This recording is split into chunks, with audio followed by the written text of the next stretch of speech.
இவன் வேற கியூட்டே. யப்பா, இப்பதாண்டா வீட்ல எல்லாரும் வெளிய போனாங்க. இவங்க வச்சுட்டு உன்கிட்ட நிம்மதியா பேசவே முடிய மாட்டேங்குது. அப்ப கல்யாணம் பண்ணிக்கோ, ஒளிமுறையெல்லாம் பேசலாம்ல. ஹே ஆமாண்டா. சரி கல்யாணம் பண்ணிக்கலாமா? என்னது இந்த பதில நான் உன்கிட்ட எதிர்பார்க்கலையே. சரிதான்.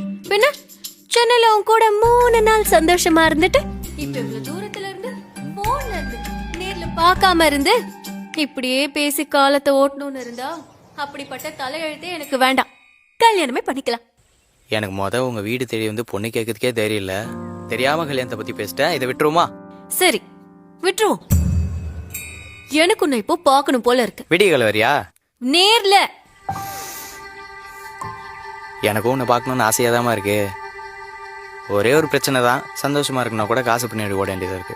ஏன் காசுல டிக்கெட் புக் பண்ணி வந்து உன்னை நேர்ல பாக்குறேன். இப்ப சொல்லு. வேணாம்மா, தூரம் தான் மனுஷனோட மதிப்ப எவ்வளோன்னு புரிய இருக்குது. இதுக்கு பழகுவோமே.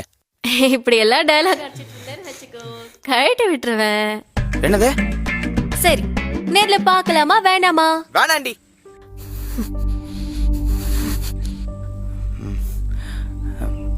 நீ உன் பொழப்ப அங்க பாருமா. வீடியோ மூலமா யூடியூப்ல காசாவது வரும்ல. சரி போனை வைடா. ஏய் ஏய்